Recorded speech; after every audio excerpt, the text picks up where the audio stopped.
আসসালামু আলাইকুম বন্ধুরা, কেমন আছেন সবাই? আজকে কচু শাক কেটে নেব। তো আজকে রান্না করব কাঁঠালের বিচি দিয়ে কচু শাক, সাথে তো শুটকি থাকবেই।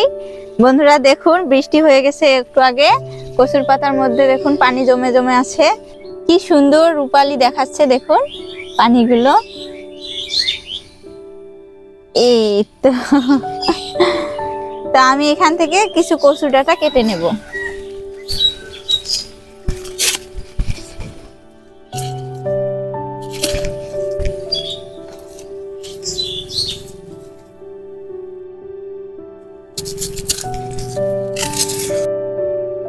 হ্যালো ব্যাং মশাই, আপনি এখানে কি করেন?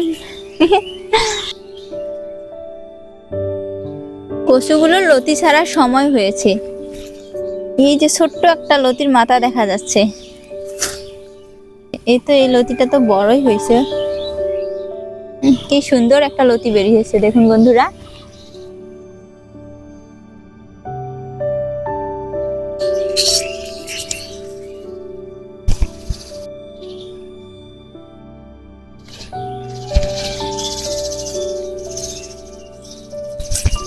এই কচুটা কালো কচু।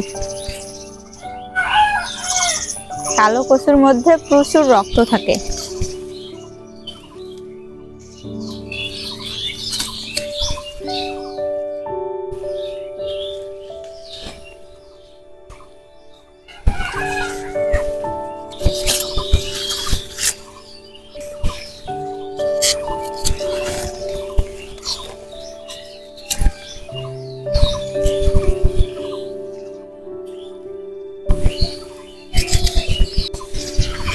কচু বড় হতে সময়ই লাগে না। এই যে এই কয়েকদিনের ভিতরে দেখুন কত বড় একটা ডাঁটা বেরিয়েছে।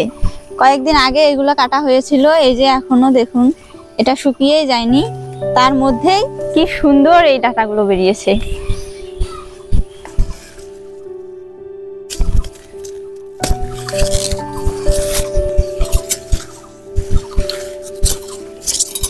বন্ধুরা এইগুলো হলেই হয়ে যাবে, তো এখন কেটে নেব।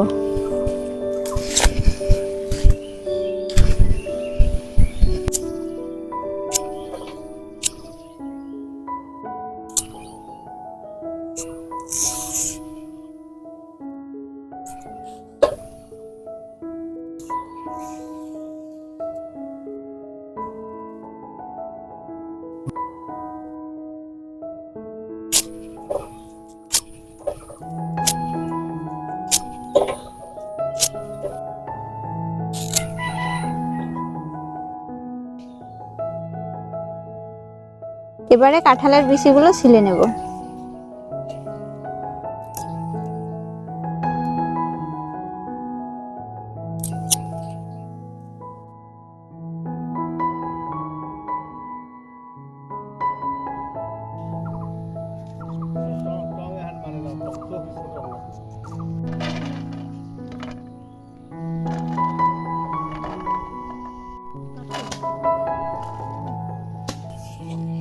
বন্ধুরা সবকিছু কেটে বেছে নিয়েছি, এবারে চলে যাব রান্না করার জন্য।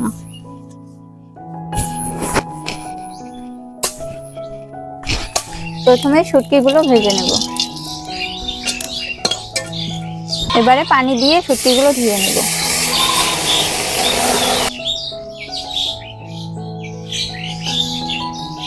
রসুন থেতো, পেঁয়াজ কুচি, মরিচ কুচি। এবারে শুটকিগুলোও দেব। স্বাদ মতো নুন, হলুদ গুঁড়ো, হাফ চামচ মশলা গুঁড়ো।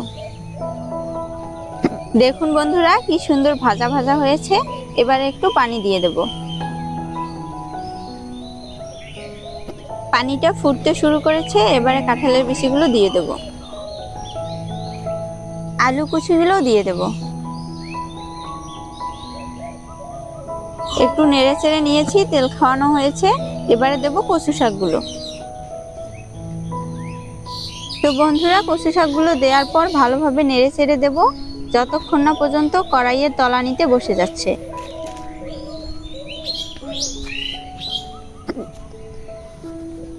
এই তো দেখুন বন্ধুরা, কি সুন্দর তেল খাওয়ানো হয়েছে। এবারে সিদ্ধর জন্য একটু পানি দিয়ে দেব। তো বন্ধুরা, এখন আর তরকারিটার উপর তেমন কোনো কাজ নাই, এখন শুধু খেয়াল রাখতে হবে যেন ভালোভাবে সিদ্ধ হয়।